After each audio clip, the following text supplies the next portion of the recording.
ఎక్కువ సీట్లు ఇవ్వాలి, అవి 50 కానీ 60 కానీ. ఎక్కడి వరకు ఎందుకు? హరిరామ జోగి గారే 50 సీట్లు మొన్న ఆయన అభ్యర్థులనే ప్రకటించారు. సో అంత హోప్స్తో ఉన్నారు. అది సాధ్యపడుతుందా అన్నది కదా ఇప్పుడు కన్ఫ్యూజన్. ఇది అస్త్రంగా మారిపోతున్నది వైఎస్ఆర్సీపీకి. ఒకవేళ అన్ని కానీ రాకపోతే దీన్నే వాళ్ళు బలంగా ప్రజల్లోకి తీసుకువెళ్ళి వినిపిస్తారు, ఇంకా తగ్గిస్తారు.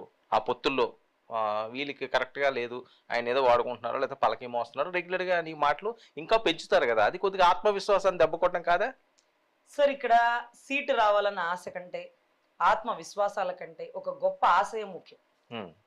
ఈ ఆశకి ఈ ఆత్మవిశ్వాసానికి ఆవేశం జత కూడితే ఆశయం అనేది నిర్వీర్యం అయిపోతుంది. ఇక్కడ మా ఆశయం రాష్ట్రానికి రాజధాని తీసుకురావడం, వైసీపీ ప్రభుత్వాన్ని గద్దెదించడం. మీలాంటి వారు, హరిరామయ్య జోగయ్య లాంటి వాళ్ళు, కొంతమంది సంఘాల వాళ్ళు మాట్లాడుతున్న మాటలు 50, 60, 70 ఇలా వారి కోరికకు మించి, తాహతకు మించి, వారి ఆశానికి మించి అడుగుతూ ఉంటారు. 50 సీట్లు ఇవ్వండి అని ఒకళ్ళు, ఇంకొంచెం అభిమానం ఉన్నోళ్ళు 70 అయినా మేము గెలవగలుగుతాను ఒకళ్ళు. ఇది కాదండి. రాష్ట్ర ప్రజల ప్రయోజనాల కోసం ఒక నాయకుడు ఎక్కడ నెగ్గాలో కాదు ఎక్కడ తగ్గాలో తెలిసిన వాడు.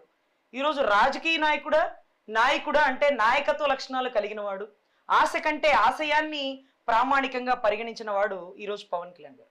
ఎందుకంటే బీజేపీతో కలిసి ఉన్నప్పటికీ బీజేపీ సలహా సహకారాలు తీసుకోకుండానే, సూచనలకి అందించకుండానే, ఏదైతే చంద్రబాబు గారు జైల్లో ఉన్నప్పుడు ఆదర్శాల కోసం, అభ్యుదయ భావాల కోసం, రాష్ట్ర ప్రయోజనాల కోసం టక్కుమని ఒక నిర్ణయం తీసుకొని పొత్తు కుదుర్చుకున్నారు. ఎందుకంటే అరే 14 సంవత్సరాలు ముఖ్యమంత్రిగా ఉన్న వ్యక్తికి ఈ పరిస్థితి అయితే ఇక నా పరిస్థితి ఏంటి, రాష్ట్ర ప్రజల భవిష్యత్తు ఏంటి? ఇంకా కూడా వైసీపీ గద్దెనెక్కితే రాష్ట్రానికి ఇప్పుడు దాకే రాజధాని లేదు, కొన్ని సంవత్సరాలు పోతే రాష్ట్రం కూడా ఉండదు. నిన్నటి రోజు మీరు చూశారు, అమరావతి సాక్షిగా భోగి పండగ రోజు ఆయన చెప్పిన మాట, రాష్ట్రానికి పడ్డ భోగి పేడ వదిలిస్తాను, తల్లి అమరావతి కంచెలేసిన రోజు అవి బద్దలు కొట్టుకొని మిమ్మల్ని నా పార్టీ ఆఫీస్కి పిలిపించుకొని నేను ఒక మాట ఇచ్చా, రాజధాని మీకు కల్పించడంలో నా సుదీర్ఘ పాత్ర ఉంటుంది అని. అప్పటి నుంచి ఇప్పటం సభ సాక్షిగా ఓటు చీలని ఉన్నా. తద్వారా ఎప్పుడైతే ఇంకా దిగజారి ప్రభుత్వం 52, 53 రోజులు ఒక 14 సంవత్సరాలు ముఖ్యమంత్రిగా 75 ఏళ్ల వయసు గల వ్యక్తిని, ఈ రోజు అనుభవం గల వ్యక్తిని అరెస్ట్ చేసిన పర్వంలో, అంటే తప్పు చేస్తే వయసును చూడాలా లేకపోతే పదవులు చూడాలా అన్నది వాళ్ళు మాట్లాడేది. వాళ్ళు తప్పు చేశారు, శిక్ష అనిపిస్తుంది, అందులో ఇంకా ఇబ్బంది ఏముంది? చంద్రబాబు నాయుడు గారు తప్పు చేశారు, జైల్లో పెట్టామని కదా వాళ్ళు మాట్లాడేది. అందుకని అన్ని రోజులు కూడా ఆయన రిమాండ్ లో ఉంచింది, ఆ తర్వాతే కదా బెయిల్ వచ్చింది. సో ఓకే, మీరు ఒక న్యాయవాదండి, అది నిజమా కాదా అన్నది ఇప్పుడు తేలిపోయిందా, ఇంకా రన్నింగ్ లో ఉందా?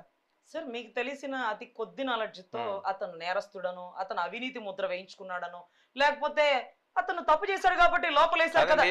మీరు ఒక గొప్ప లాయరు, మీకు చాలా నాలెడ్జ్ ఎక్కువ ఉంది, నేను అడిగిన దానికి సమాధానం చెప్పండి ప్లీజ్. నేను అనేది ఏంటంటే ఆయన రిమాండ్ లో ఉన్నారా 53 రోజులు? ఇప్పుడు కేసు మీద ఏమైనా జడ్జిమెంట్ వచ్చిందా? ఆయన ముద్దాయేనా? కాదండి, ముద్దాయికి ఆరోపితం అంటే నేరారోపణ కాబడిన వ్యక్తి, నేర నిరూపణ అయిన వ్యక్తి ఈయన జగన్మోహన్ రెడ్డి. జగన్మోహన్ రెడ్డి అన్నిటికీ ఛార్జ్ షీట్లు వేస్తారండి. 43,000 కోట్ల కాదుగా జగన్మోహన్ రెడ్డి ఏంటి ముద్దాయా? ముద్దాయి ఆయన డిసైడ్ అవుతుంది కదా, ప్రొసీజర్ జరిగింది, ఛార్జ్ షీట్ అయింది, 10 సంవత్సరాల కేసు నడుస్తున్నది కదా. దీని పరిస్థితి ఏంటి? దానికి దీనికి డిఫరెన్స్ ఒకసారి చెప్పండి. దానికి దీనికి డిఫరెన్స్ ఏంటంటే అక్కడ క్విట్ ప్రోకో జరిగినట్టుగా ప్రూవ్ అయింది. ఏదైతే కదా వాళ్ళు చెప్పేది. సార్ ఆగండి సార్, హెట్రో కంపెనీ కానీ అరవిందో ల్యాబ్స్ కానీ ఇక్కడి నుంచి ఈ ప్రాజెక్ట్ మాకు ఇచ్చినందుకు గాను మేము జగతి పబ్లికేషన్ కి ఇంత డబ్బు ఇచ్చినాము, ఇన్ని వేల కోట్లు ఇచ్చినాము అని ఎవిడెంటరీ పూర్వంతో ప్రూవ్ అయింది. ఇక్కడ కూడా 371 కోట్లు స్కామ్ జరిగిందని వాళ్ళు స్కిల్ డెవలప్మెంట్ అని ముద్ర వేశారు. దానికి ఏం జరిగారు? సరే ఛార్జ్ షీట్ లో 245 కోట్లు మాత్రమే misappropriation, fund misappropriation charge sheet పడింది కదా, చెప్పేది వినండి సార్, అయింది అన్నారు. ఫండ్ మిస్అప్రాపరేషన్ అయింది అన్నారు.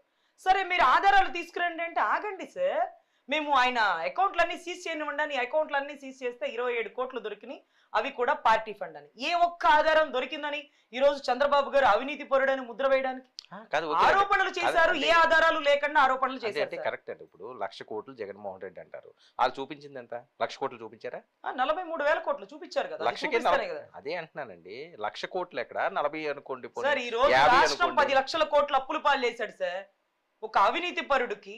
ఓకే, ఇది ఎవరు అవినీతి చేశారో, ఎవరు ఎవరు చేశారు అంటే నేను అనేది ఏంటంటే అండి, ఎవరు చేశారన్నది కాదు ఇక్కడ.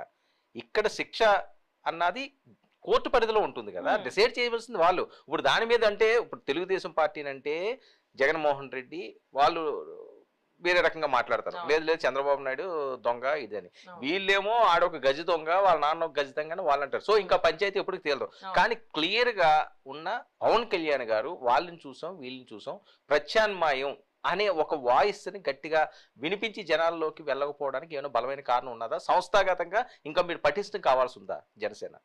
అంటే ఏం వాయిస్ వినిపించాలని మీరు అంటే expect ప్రత్యామ్నాయంగా అంటే అన్నది వీళ్ళిద్దరూ కాకుండా ఒక సపరేట్ వాయిస్ అంటారా? అది ఎప్పుడు కన్నా ఎవరన్నా మాట్లాడేది ఏంటంటే ఓ ప్రత్యామ్నాయంగా వెళితే సక్సెస్ వస్తుంది అని చాలా మంది మాట్లాడే Of పరిస్థితి. course. ఓకే ఈసారికి కాకపోవచ్చేమో కానీ ఇన్ ఫ్యూచర్ కూడా ఉండే ఛాన్స్ ఉంటుంది కదా అని. అంటే 100% సంస్థాగతంగా బలం పడాల్సిన అవసరం ఉందా జనసేనని? 100% మీరు అన్నట్టుగా ఇంకొకసారికి అయితే ఛాన్స్ ఉంటుంది. ఉమ్, కానీ ఈ 5 సంవత్సరాలు మళ్ళీ జగన్మోహన్ రెడ్డే వస్తే రాష్ట్రం ఇప్పటికే 40 సంవత్సరాలు వెనక్కి వెళ్ళింది కాబట్టి ఈ ప్రత్యామ్నాయాలు పక్కన పెట్టి అతను నింద చేశాడా, ఆరోపించాడా, అతను నిరూపించుకుంటున్నాడు.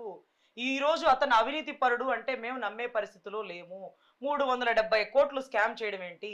14 సంవత్సరాలు 40 సంవత్సరాలు రాజకీయ చరిత్రలో ఎప్పుడు చేయని తప్పు ఇప్పుడు ఎందుకు చేస్తాడు అంటూ ఈ రోజు చంద్రబాబు గారితో పొత్తు కుదుర్చుకుని ఖచ్చితంగా రాష్ట్రం అంటే ప్రభుత్వం ఫామ్ చేయడం అనేది అంతిమ లక్ష్యం.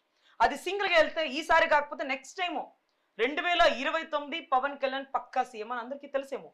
కానీ అప్పటి వరకు కాదు, ఇక్కడ నా ఆశ గొప్పది కాదు, నా ఆశయం గొప్పది అంటూ అసలు ఆ ముఖ్యమంత్రి పదవి ఆ పదం కూడా పక్కన పెట్టి ఇద్దరం కలిసి పొత్తులో వెళ్లాల్సింది. సో 2024కి చంద్రబాబు నాయుడు గారు సీఎం, 29కి పవన్ కళ్యాణ్ గారు, అంతేనా? క్లియరా? సార్ కలిసి పని చేస్తున్నారు అన్నాను సార్. ఇక్కడ ఎవరు సీఎం అనేది మీరు ఇప్పుడు అన్నది ఏంటంటే 2020 మీరేమన్నారు ప్రత్యామ్నాయంలో ఓకే నేను మీకు అదే అవకాశం అంటున్నాను. ఉంటుంది కదా అంటే అన్నారు. ఇందులో అంటే ఈసారికి లేనట్టే కదా. ఇప్పుడు లోకేష్ గారు చెప్పింది మీరు చెప్తున్నారా? లోకేష్ గారు ఏం చెప్పారు? చంద్రబాబు నాయుడు గారు సీఎం అని. సో అది లోకేష్ గారు చెప్తారా లేకపోతే చంద్రబాబు గారు పవన్ కళ్యాణ్ గారు కూర్చొని ఏమండి వాళ్ళ నిర్ణయించుకోండి? కొడుకండి, వారసుడండి, సరే. జనరల్ సెక్రటరీ అండి, వేరే ఆయన ఏం కాదు కదా. సరే బయట ఓకే నుంచి చెప్పడం సార్, వేరు. నేనేం చెప్తున్నానంటే సార్ ఇద్దరు కూర్చొని తీసుకునే నిర్ణయం ఈ రోజు ఖచ్చితంగా ఎవరు సీఎం అవుతారు, ఎవరు సీఎం అయినా సరే మేము కోరుకునేది రాష్ట్ర భవిష్యత్ అండి. Right okay. సో ఖచ్చితంగా మా ఆశ కంటే మా ఆశయం గొప్పది. ఆవేశాలు పడకుండా ఆశ కోసం కాకుండా ఆశయం కోసం పని చేయాలనేది మా దృఢమైన సంకల్పం. ఓకే ఎన్ని సీట్లు వచ్చే ఛాన్స్ ఉందంటారు? ఒక్కొక్కరు ఒక్కో లెక్క చెప్తున్నారు. మీకు తెలిసిన లెక్కలేదు చెప్పండి, అడుగుతారుగా. కాదండి ఈయన హరిరామ్ జోగి గారు 50 అంటారు. 50 ఎలా సరిపోతుంది, 60 అని ఇంకొకరు అంటారు. లేదు 50-50 ఉండాలంటారు. 2 సంవత్సరాలు షేరింగ్ ఉండాలంటారు. లేదు 25కి పరిమితమైన కొంతమంది అంటారు. 20 సీట్లే అని కొంతమంది అంటారు. 30 దాటమని కొంతమంది అంటారు. ఒక్కొక్కరు ఒక్కో రకంగా చెప్తున్నారు. సో మీకంటూ ఒక ఆశ ఉంటుంది కదా ఆ పార్టీలో ఒక స్పోక్స్ పర్సన్ గా. సరే ఎన్ని సీట్లు వచ్చినా పనిచేయడానికి మేము సిద్ధంగా ఉన్నాం. తక్కువ సీట్లు ఇస్తే లేకపోతే ఓట్ షేర్ అవ్వదంటూ కొంతమంది విమర్శకుల వాదన. తర్వాత తక్కువ సీట్లు ఇస్తే విభేదిస్తారేమో అనేటువంటి కొంతమంది విమర్శకుల వాదన. నాయకుడి ఆశయం ఎన్ని సీట్లు ఇచ్చినా మనం పొత్తు ధర్మంగా పనిచేస్తూ ఖచ్చితంగా రాష్ట్రంలో వైసీపీ ప్రభుత్వాన్ని గద్దెదించడం మన లక్ష్యం. ఈసారి బలం ఇంకా కూడా పుంజుకోవాలి, ఇంకా కూడా మనం బలపడాలి, మనం స్థిరపడాలి, మనం పోటీ పడాలి అనే ఆశయంతో కలిసి వెళ్తున్నాం. ఇక్కడ స్వప్రయోజనాలు అనేది ఏది ఉండదు. రాష్ట్ర ప్రయోజనాలే మన అంతిమ లక్ష్యం.